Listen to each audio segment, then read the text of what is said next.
Good evening, and welcome to our October 10th meeting of the Long Branch City Council. We'll now come to order. Roll call, please.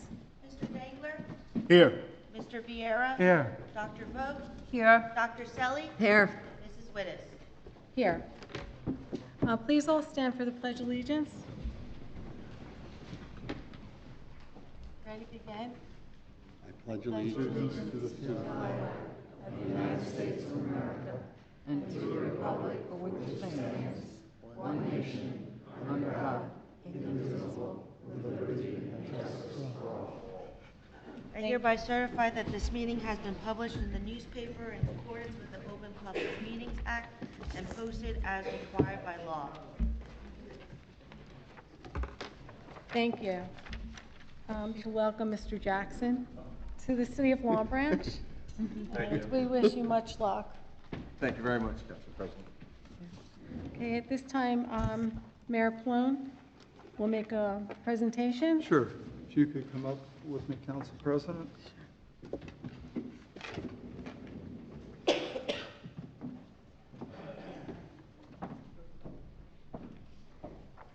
Dr. Barabbas and Suzanne, if you could come up. So we're here today. Dr. Barabbas and Suzanne are the owners of the New Jersey Repertory Theater. And many of you may know that a week, what was that, I guess it was less than a week ago, there was a week of performance at the new West End Repertory Theater of plays and music and photography. And Council President Wittes and Dr. Selly and myself just felt that we wanted to recognize you for all you've done for our community. They've been downtown on Broadway for over 20 years. They've produced over 125 plays. They've now purchased the West End Repertory Theater, the old West End School, and have like super plans for that in the future. And again, so we just wanted to acknowledge all that you've done for the community and appreciate you being here. Council President Wittes, just read the whole list. I had the opportunity to go to your place 2 weeks ago, and they're awesome. If you ever have a chance to go, please try and make it. They're really great. And before she does it, I want to say that all of us have visited and are very supportive of everything that you've done. It's just that it was Council President Wittes and Dr. Selly who wanted to make this happen here today. This is the City of Long Branch proclamation, whereas the New Jersey Repertory Company is a professional nonprofit theater located 170 Broadway in Long Branch and is celebrating more than 20 years. And whereas the building was donated to the theater by a young couple, David and Margaret Amelia, who wanted to give their property to a nonprofit organization that they felt would do the most to help revitalize the community and to do the most to help revise the community. And in 20 seasons, New Jersey Rep has produced 123 plays, of which 90 have been world premieres presented to audiences for the first time. The New Jersey Repertory Company has received many outstanding awards. Some of the many awards were from the Edgerton Foundation, New American Plays, the American Theater Critics Association, and the National Theater Company Award. Therefore, it is hereby proclaimed by the Mayor and City Council of the City of Long Branch that on this 10th day of October, 2018, that this day is known as New Jersey Repertory Day in the City of Long Branch. Thank you so much.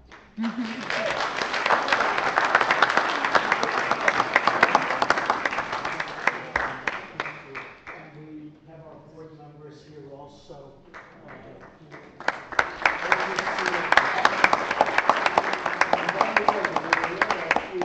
Governor Murphy came in and took a tour of the facility and was really impressed with what you're doing. So thank you. Next show starts October 8th. Thank you.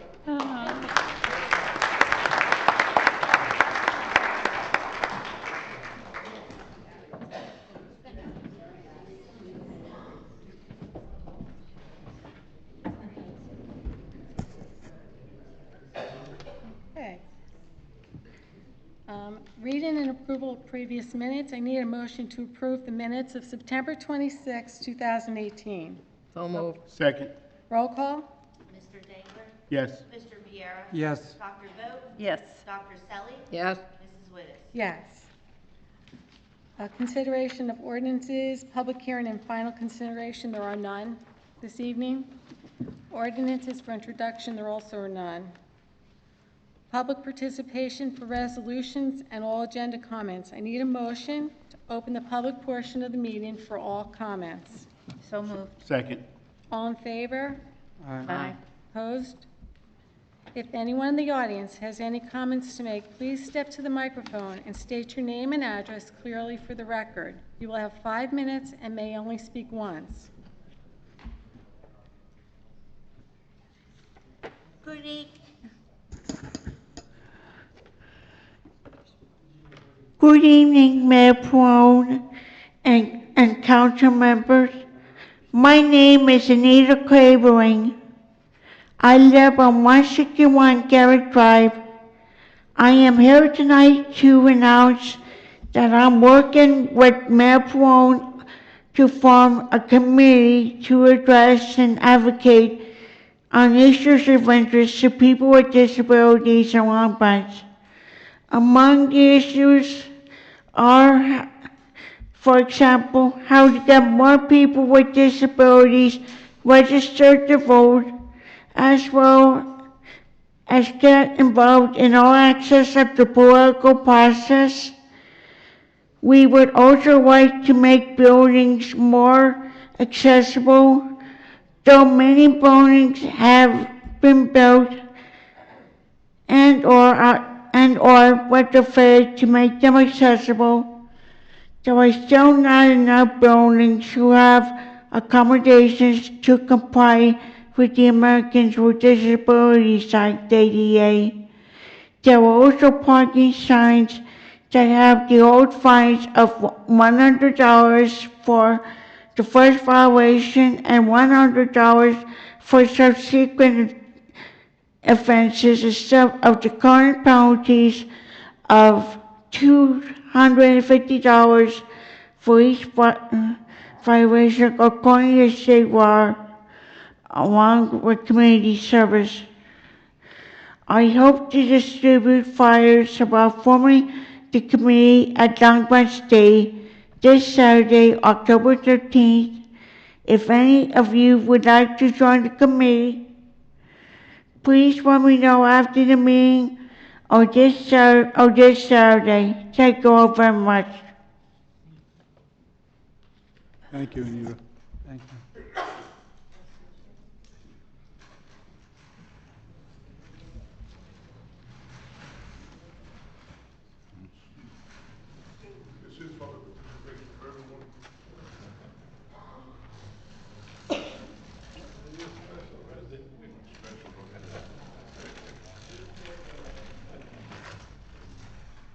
Good evening, Mayor and Council. My name is Randy Phillips. I live at 161 Avenel Boulevard, Long Branch, New Jersey. I've been a resident of Long Branch since 1949, having moved here from Georgia at the age of 6. I attended the public schools here in Long Branch, and I was inducted into the Hall of Fame for the football team and was in 1961 the most outstanding player in the city of Long Branch. I was a United States Marine and graduated from Parris Island as Outstanding Marine Corps in 1966. I recently retired 3 years ago. I retired from the Long Branch Housing Authority after almost 25 years of work there, and I must say, outstanding work.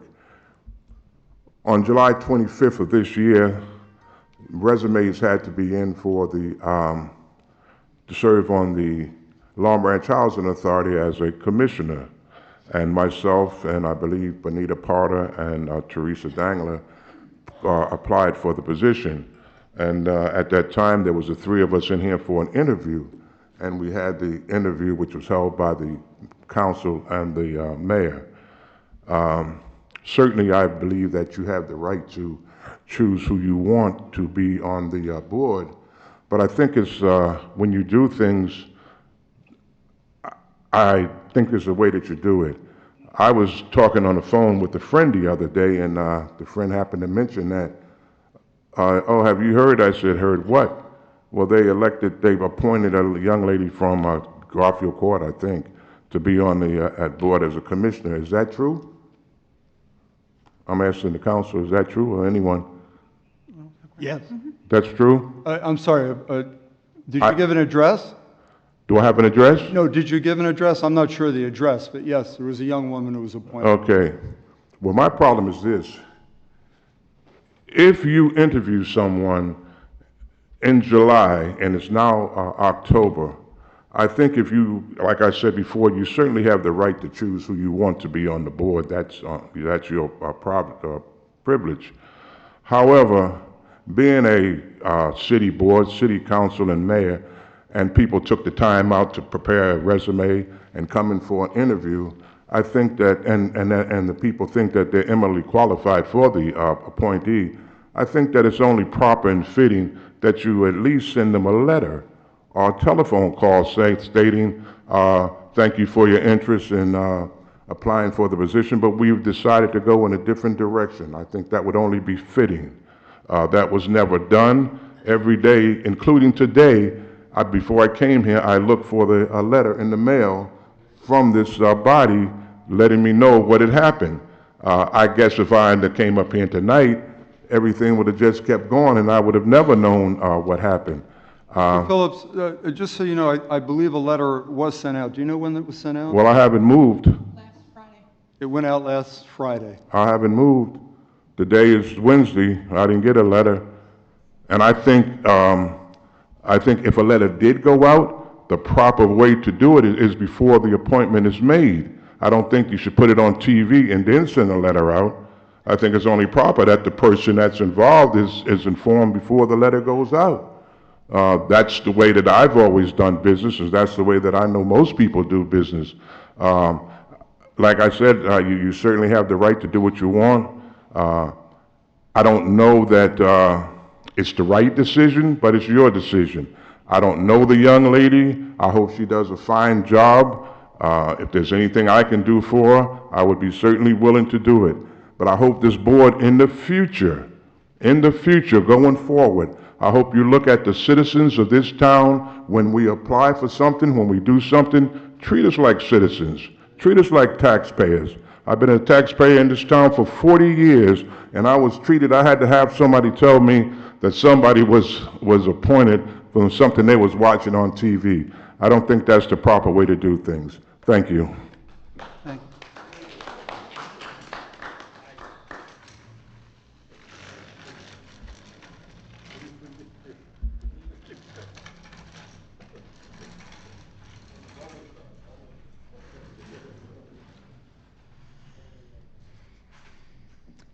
Hi, I'm Andrea LaRosa, 119 West End Avenue.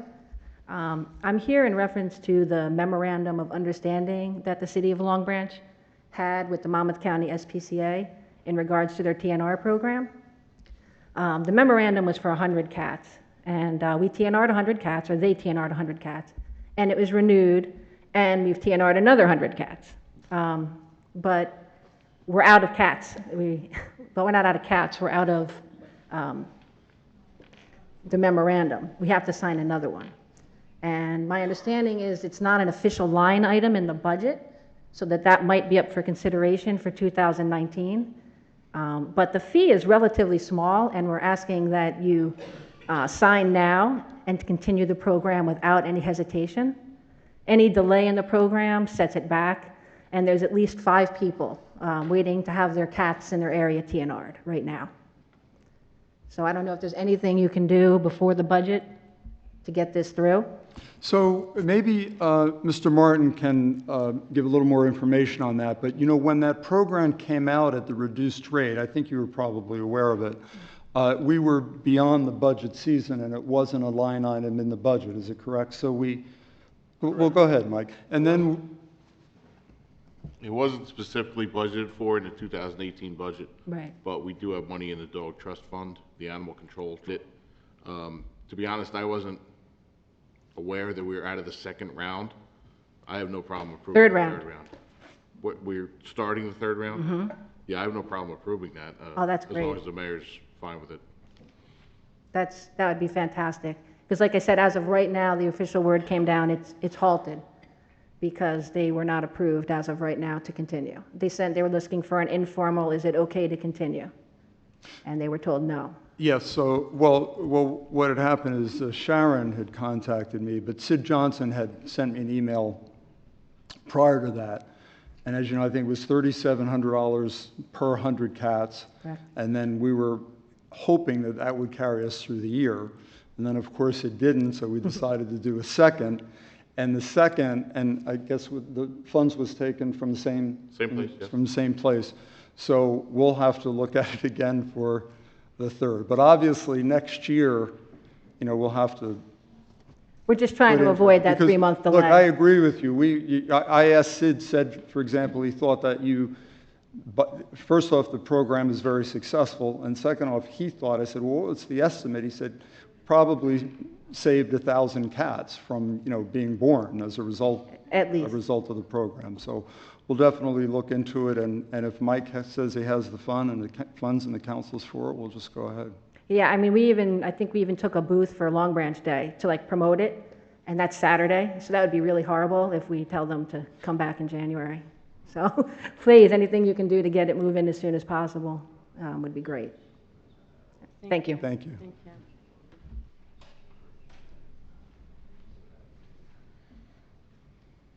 Good evening, Avery Grant, 405 Atlantic Avenue.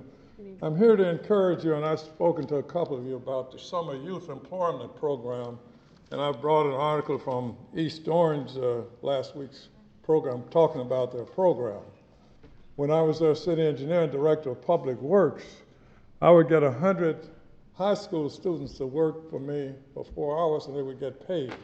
And the city would get 250 employees, and the funding would come from state and county.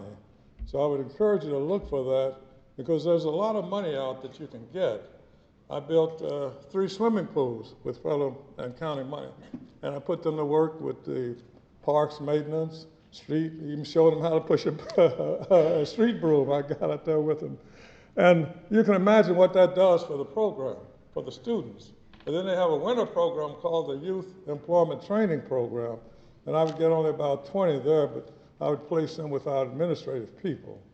So I would encourage you to get your planning people to look at it. There's a lot of money floating around. I don't know if it's still floating as it was before, but if you don't look for it, you won't get it. And I would encourage you to do that. And also to work with the county. We tried to get a swimming pool at 7 Presidents Park, but I got there too late. They had promised it to Fox Hill in Oceanport, but they never built that. But at least 2 weeks ago, we were working on the homeless shelter, and they're doing that. I wish they were larger. But what I'm saying to you, and I mentioned it before, develop a dream book and then began to work towards it because things can happen. And I know that we're in a very positive attitude with the new mayor and the council, and I congratulate you on that. And I think there are people out here who are willing to work with you. So I would encourage you, and I'd be happy to work with you too if there's anything I can do. So please consider that. And lastly, on a kind of negative point, with the beach, I was told we get people, students and young people from out of town. I think we should consider that. Our people are first. So I would think you should consider that. Because again, in the school system, we have the Work Opportunity Program where we train the kids and we get jobs with some of our business people here. It's important because you teach them to put their mind and set to how to work, how to be on time, how to follow instructions, how to work as a team. And I think you'll see the dividends are very high. So again, I said I'd be willing to work where I can with you, so thank you. Thank you. Avery, that was a very good, interesting, because I was thinking about that last week. Okay. That I'll leave this I with was you. going to talk to Danny about doing something with the kids in high school, getting them into be certified of lifeguards instead of bringing the kids outside. I was thinking, you read my mind. I was really thinking about Well, talking I'm to Danny glad to about hear that. And let's that's look something at a that I'm, pool, too. that's We something built I'm these really, small pools here, yeah, but that's because not a good he's enough got the kids in replacement. high school that you can work with. Well, thank You know you. what I mean? And we're definitely gonna talk about that. And that's why Thank I'm you. saying to mayor and council, you're putting forward a positive image, so let's keep it up, because you got a lot of people here to go work with you. So Thank thank you. you. Thank you.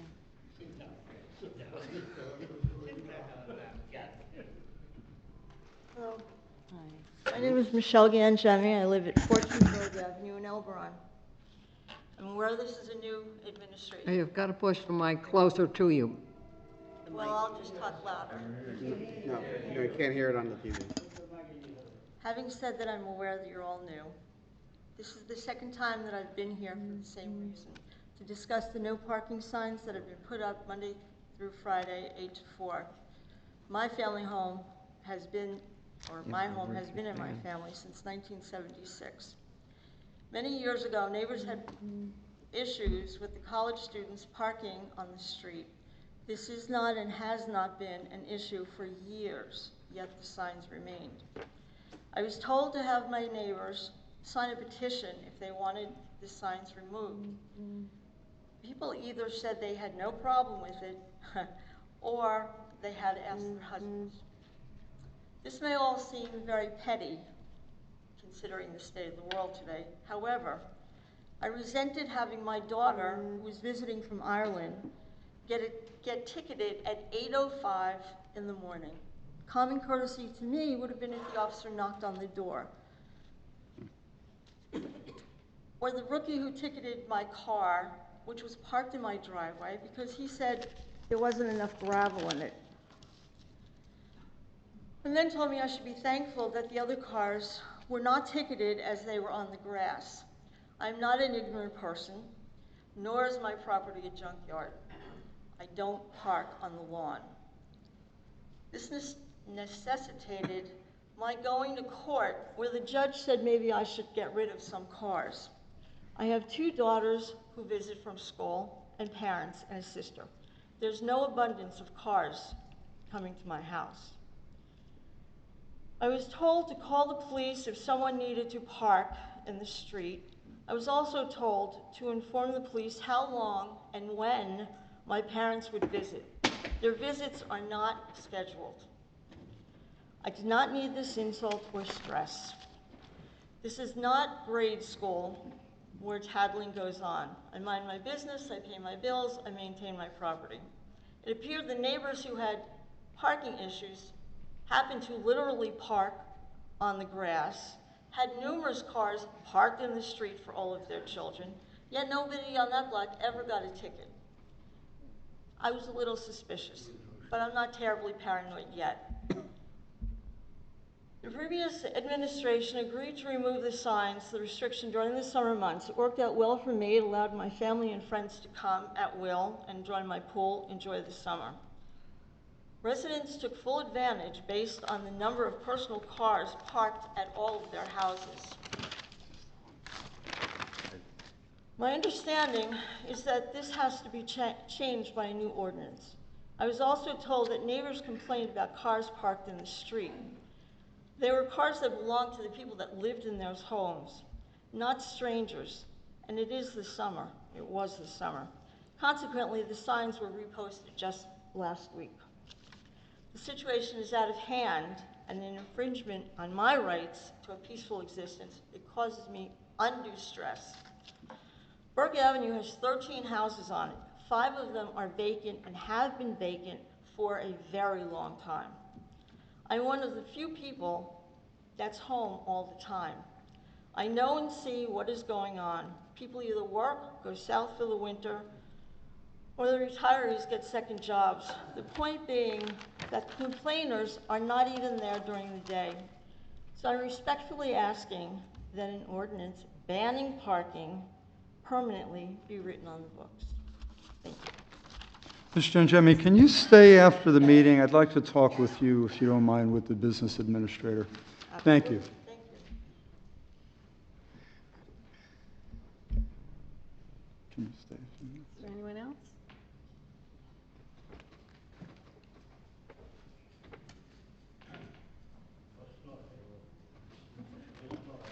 Request 1 minute's notification, Vincent Lepore, 33 Ocean Terrace, Long Branch. Back in January, NJ.com ran an article entitled "The 35 Poorest Towns in New Jersey." Out of 565 municipalities in this state, Long Branch ranked the 30th poorest town in the state. 17.1% of the population is living below the poverty level. We have a destabilized tax base. We started a redevelopment back in 2005. What has the city accomplished?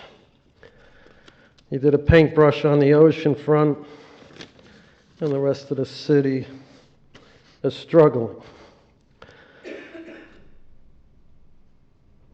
The Asbury Park Press ran an article August 17, 2018. Quote, "Kushner buys more Long Branch beachfront property." In the article, they talk about Extel Kushner and a $2,750,000 condo that went for sale in Pier Village. 100 of these condos were sold during Team Pallone's campaign during the election. Team Pallone referenced the tax abatements as a major issue, despite the fact that Mr. Pallone and Ms. Selly voted for those abatements, campaigned on an issue about them, and after being elected refused to rescind them. One can view the election results as a referendum by the people on the fact that they don't want these abatements and they expected action, and that they are not in the best interest of the public good. And something that is not in the best interest of the public good can be addressed. Mr. Ray Nolan says it's a contract that can't be undone. A contract that's not in the best interest of the public good can be broken. Problem is, if we break it, Kushner will sue the city, and he'll say Pallone and Selly voted for it. And he'll use the line, Pallone and Selly, first you say you do, then you say you don't, then you say you will, and then you say you won't.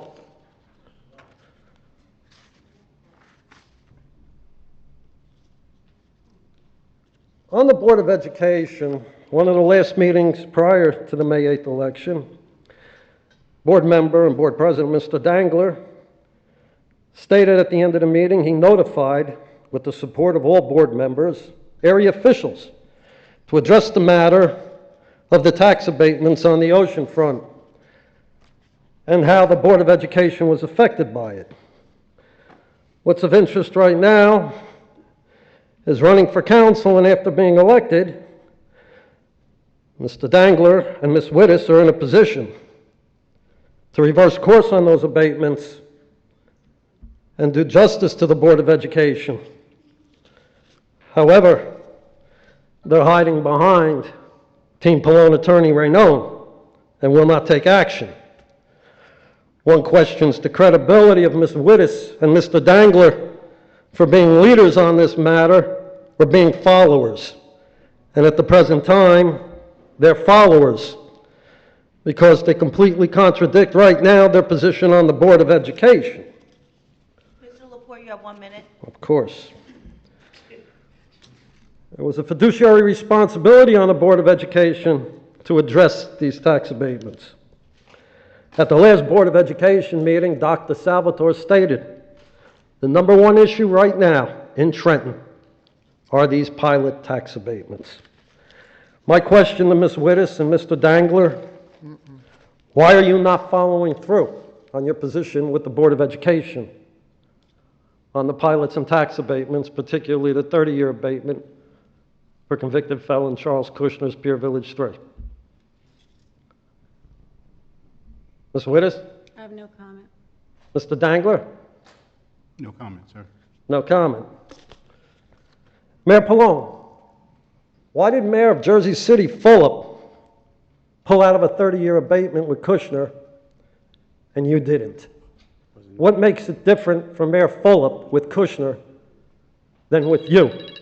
Thank you, Mr. Lepore, your time is up.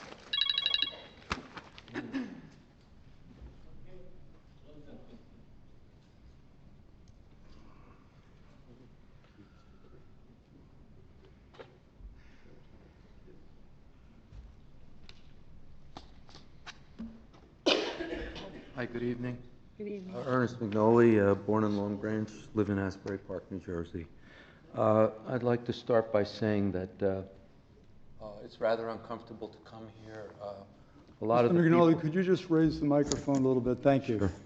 A lot of the people filming here are giving these actual real-time photos and films off to people who are doing what I allege criminal things with them.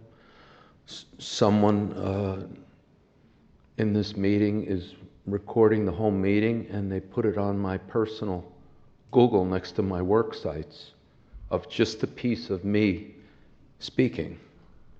And that's invasive, to say the least.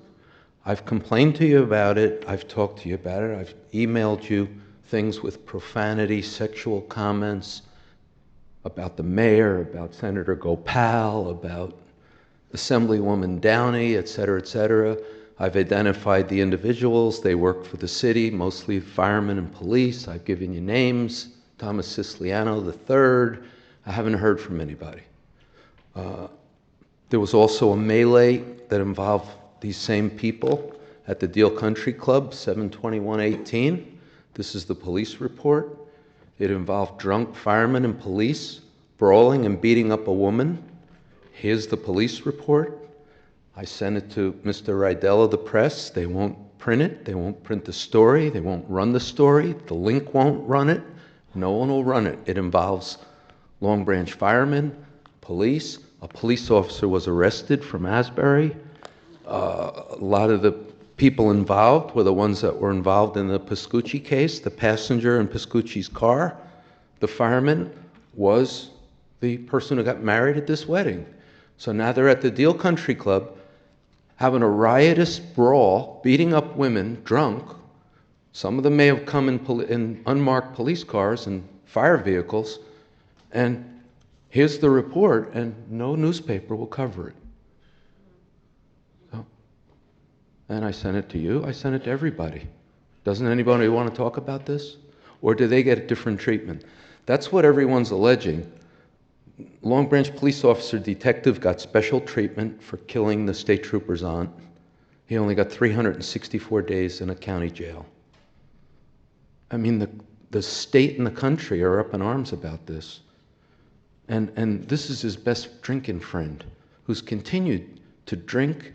He's a fireman. They're firemen. They're drinking at the Holy Smoke Cigar Club in my church. I've asked for years that somebody do something. Well, what do? You have Frank Musi, who runs the property, allow them to be in there 24/7. They were in there this past weekend, through all hours of the night, sending pictures of liquor, talking about bringing in Monmouth University girls, etc. And Frank Musi says, it's just a friendly cigar club. Friendly cigar club? Okay. Last week you also mentioned that you didn't really know how the city manager was picked. Well, I come to find out that Frank Musi's a little closer to the new administration than a lot of us would like. As a matter of fact, he may have been on the search committee. He was an Eatontown police officer. He went on to be the police chief of Monmouth University. He went on to be the public safety director in Long Branch and the city business administrator. And of course, how far does he look? Right back to Eatontown. And no voice about who you picked, but someone asked you, why don't you look at someone fresh? And you said, well, we are. But at that comment time, you had already signed the contract. Why wouldn't you just tell the person at the mic? It's already been decided. Frank Musi picked somebody. So my question is, things like this can't get in the press. People come up and ask questions. The last thing, I'm probably out of time, I have a criminal email that was sent to me alleging rape of a child by this city official, this fireman. Right? I sent it to you. I still don't hear from you. The only problem is when you go to the Long Branch court to try and sign a complaint against city employees, they tell you, we can't take that here. we have to send it to Freehold. And they all come back the same way. No probable cause. Really? Last question, another question. Did you ever figure out the door that you enter the chapel in, Mayor Pallone? Remember I asked you? Because everyone for Holy Smokes goes up the fire escape illegally. And you said, well, no, you go there for your Holy Name Society meetings. And I asked you, well, what door do you go in? And you said, oh, I forgot, but now do you remember which door you go in? Thank you, Mr. McNolly. Yeah, Mr. Time is up. McNolly, I'm sorry, I'm very confused. I know what door I go in. Which one? And I mentioned that to Which you. one? No, which one? The front door. There's four front There's a doors. Which door front right door? on the side that leads right into the meeting room where the Holy Name Society Okay, meets. okay. The front door on the side? I can't tell you what's the front door. That is the entrance, the only entrance The that I front know. door is 91 Chelsea Avenue, on Chelsea Avenue. It No, says I chapel. don't go in the front door. I don't know that, but Mr. McNolly. Okay. I don't know that anybody goes in that door. I have only seen people in the years that I've been there go in the side door. If I made the mistake by calling it the front door instead of the side door, No. I apologize All right. to you. It's the door that I and everyone else, as far as I know, always go in. I mentioned to you that I've since been told and have heard that there's a Holy Smokes club up there, whatever it is, that's unrelated to the Holy Name Society that I am a member of. I have never been upstairs. I don't know what door they go in. Well, I think I made know- that clear, so I don't know if you're Okay, trying to okay. confuse No, the I'm not, sir. situation here. Mayor, I'm being very honest with you, sir. Mayor, I'm being honest too. I'm not trying to confuse you. Yeah. Do you enter by the door that says Knights of Columbus on it, on the porch? I have not looked at the sign, Mr. McNolly. I go, it's at night. They have a meeting every other month, and I go into the door that everyone goes in for years. I have not been in the front of the house, so I don't know if that door is used or not. I only go into the meeting room where the Holy Name Society Mayor, with all due respect, meets. all I'm asking Yes. is what door you enter, and I'm sure he's saying, end the conversation. But at one point, you will tell me the door. I think if I I'm keep sorry, coming what? back, if I keep coming back every 2 weeks and asking you which door, eventually you'll tell me it's the one that says Knights of Columbus on it, on the porch. I will make sure that the next time I go in that door, I will see if that's the Knights of Columbus door. But you may be asking me the same question, but my answer is the same, sir. It's the same door that seemingly everyone enters that I I'm know aware of that, and I'm advocating for you Holy Name because, Society, Mayor, I know that that... is where they meet. It is the only time I have I- been in that building, sir. Mayor, I tell you. I'm only trying to show that you enter the building legally. Holy Smoke Cigar Club enters by the fire escape, which is illegal. If you can tell me at a meeting the door you enter, which I know is legally, it's going to be in contrast to how the Holy Smokes people and city officials, police and firemen enter that building, which Yeah, Mr. Martin can tell you because Mr. he's a McNulty, member. your time is up. Thank you, I wanted to appreciate it, extend the Mayor. courtesy of answering your question again, and I hope I have. Thank you. Anyone else? I need a motion to close the public participation portion of this meeting. So moved. Second. All in favor? Aye. We're at the resolutions. We can take the listed resolutions as a consent agenda with the exception of R 215-18, R 219-18, R 227-18, R 228-18, and R 229-18, which will be removed. May I have a motion? So moved. Second. Roll call? Mr. Dangler? Yes. Mr. Viera? Yes. Dr. Vogt? Yes. Dr. Selly? Yes. Mrs. Wittes? Yes. Okay. At this time, I'd like to ask our city council if you have any comments. Mr. Dangler? Yes. I know that we're trying to be, courteous and fair to all of the residents, but we have to figure out a way to respond within the 5 minutes. So those who stop in the middle of their presentation, if you will, or question, don't feel like we're playing favoritism. So I don't know how we do it, but we need to avoid the problem of appearing that we're choosing who to answer and who not to, who to cut off at 5 minutes and who not to. That's all. Thank you. Mr. Vieira? I want to thank everybody for coming, and that's it. Nice and light today. Dr. Root? So thank you also for coming. I want to tell you about a moment of what I consider to be Long Branch pride since the last 2 weeks since we saw each other. And it actually is picking up on your comment, Anita, about accessibility. For those of you that had the privilege of going to the accessible beach party that was sponsored by Motions, it was 2 Sundays ago. And it was one of the most heartwarming events to see some of our residents who have disabilities who said, for the first time in 18 years, for the first time in 25 years, for the first time in any period of time, that they were able to be on the beach. And the joy that they had, the beach was set up, it was right off Pier Village, and our thanks to all of the city employees. I don't want to start naming because you always, miss somebody. But the folks who set it up did a spectacular job working with Motions. Those blue mats were set up so people could go right down on the beach. There was a stage, there was a band, there was food. It was totally joyous. It started a conversation of how do we improve the accessibility of the beaches in Long Branch so that we might be a model for the Jersey Shore of being able to say, Long Branch is all inclusive. We look at to serve all of our residents the best way that we possibly can.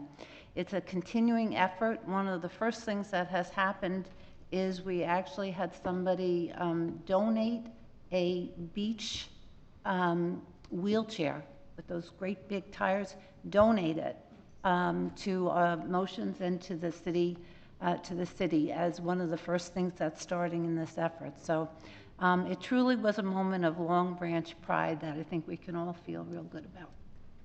Thank you. Dr. Selly? I have 3 things I'd like to say this evening, and first of all, Patty, you are here. This was the ramp, the railing that was built for somebody like me who can get up on the dais.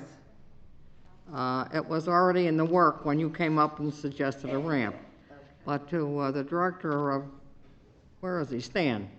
Mm-hmm. I have named the board there Marvin, after the young man who made it. So if you notice, it's very, it goes with the decor of the dais, okay? So, and I thank him for that, please. The second thing I'd like to say for all of you that came to the Columbus Day Parade, we had a great day, and we certainly had a nice parade, and it was nice to see all of you. And the third thing, I'd like to invite all of you on Saturday, October 13th, over here in Slocum Park, for our first ever Long Branch Community Day. So I hope to see you all there.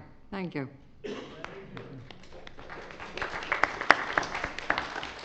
And Mayor Sloan? I would just like to thank everyone for coming this evening and for all of your comments. Thank you and have a great week. And I'd like to also thank everyone for coming this evening, and just wanted to let you know we still have 2 openings for the Cable Commission. So if anyone is interested in, applying for that, please send your resume in to Kathy Schultz. It would be very much appreciated. And with that, thank you for coming. I'm sorry we delayed the meeting, but thank you. I need a motion. I need a motion to adjourn. So moved. Second. All in favor? Thank you. I don't know.